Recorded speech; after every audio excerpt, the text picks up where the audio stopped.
Okay, let's hope I can do this. So, this is going to be the first episode of my Reviewing Philoscape 2 map series. And today we're going to be going over 3 maps. You probably see them in the title, but we're going to be doing Combustion Cataclysm, Poison Dragon Temple, and Arctic Lab. I'm going to be doing this off script, so don't be surprised if there's going to be a lot of stuttering. I'm not good at speaking off script. So, we're going to start with Combustion Cataclysm. When I first entered into this map, I really liked the details on the map and how just amazing it looked. It was very pleasing to the eyes. It kind of looks like Innovation Lab, and it's super cool. And it's got a lot to do with space travel. There are a few things here and there I can nitpick about, but honestly, I'm not going to go into too much detail about the design because the design is really good. However, for the gameplay, I really think the map is just really sinister, you know? It is insane. It is an insane map. It's supposed to be difficult, but there's just a lot of stuff that you have to do absolutely perfectly. And we're not talking about, like, Darkside Facility levels of perfect, because in Darkside Facility, you can still be slow on certain sections and you can still make it out of the map. This, if you make one wrong turn, like, for example, with the first button, if you aren't perfect in escaping the vent for getting the first button, you're going to be trapped in there and you have to sit there for 10 seconds while the acid kills you. It's not fun to be put in situations like that where you just slowly have to die. And I definitely think that's one of the biggest points that hurts this map. The platforming was pretty tight. It was enough to give me a run for my money every time, but some of the platforming was a little bit unfair. The first little stud jumps when you're on the left wall of the map, or the right wall, I don't know which one. The left wall when you're going across the jumps, those are really difficult to do, and those are fine, in my opinion. But stuff like the long cylinder that has like the blue cord attaching the green cylinder, that's not fun. It's like playing Geometry Dash, and like if you move your mouse at all, you're just gonna fall off. It's really just not that much fun. When I watched someone else actually complete the map, the second part of the map, it definitely wasn't bad, but the first part of the map was just so frustrating to get past. And let me tell you, the lowering ceiling part, where this blue acid that blue lava that appears out of nowhere, it's just, I don't know what to say about that part. That's one of my least favorite parts of the map. Period. The end.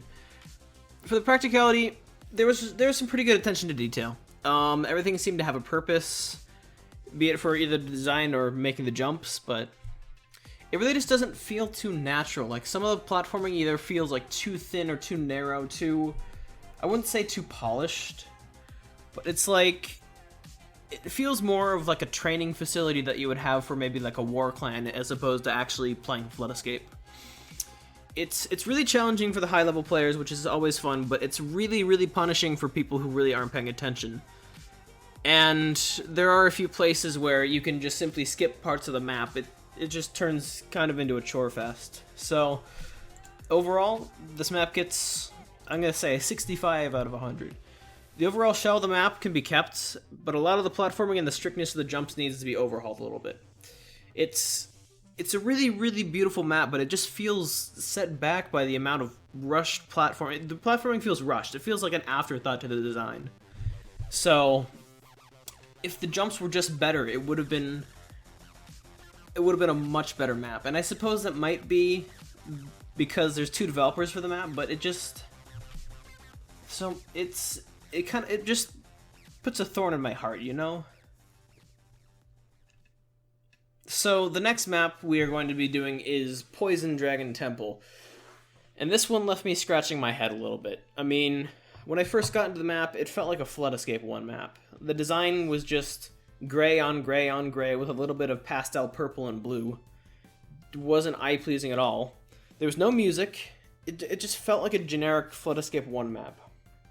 It feels like it was rushed. It feels like it was a placeholder put together in an afternoon just to get into the test facility before actually working on a map. And, I mean, I guess that's fine, but it's being put on a list of maps that are being available to be played.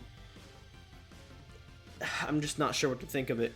When it comes to the gameplay, this map kind of feels rushed. but the platforming wasn't bad at all. It felt like a collection of Flood Escape 1 maps.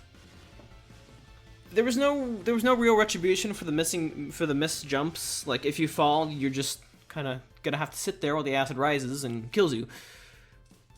And again, this is okay with the lava, but having to drown in acid over a period of 3 seconds as a punishment for not making a jump isn't pleasuring it. The thing with games that are supposed to be difficult, and this is an insane map, I'm pretty sure. The thing with difficult levels is that you're supposed to have a very small time in between your death and your respawn. And in Flood Escape, when you fail a jump and you're just gonna kind of sit at the bottom of a pit for 10 seconds while you just have to wait to die, that is one of the worst feelings ever. I mean, it really just takes away from the map. This map, and the map before it, it just really just takes away from the experience for me. The map was a little bit enjoyable, but there was nothing that really gave me a craving to play it more and more. I really couldn't see this level getting into the game at all. And when it comes to practicality, there's pretty much no detail. It doesn't feel like a Flood Escape 2 map. It's kind of a disaster.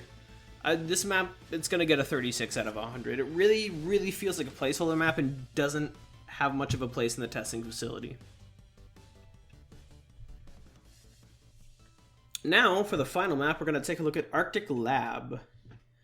So, this map was pretty visually, it was really good visually. It had plenty of features that made it feel like a Flood Escape map. Each section is well defined, it looks great.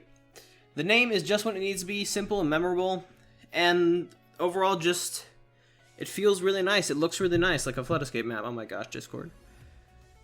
So, the doors being buttons, excuse me for the mic bump, by the way. I'm kind of fidgety right now.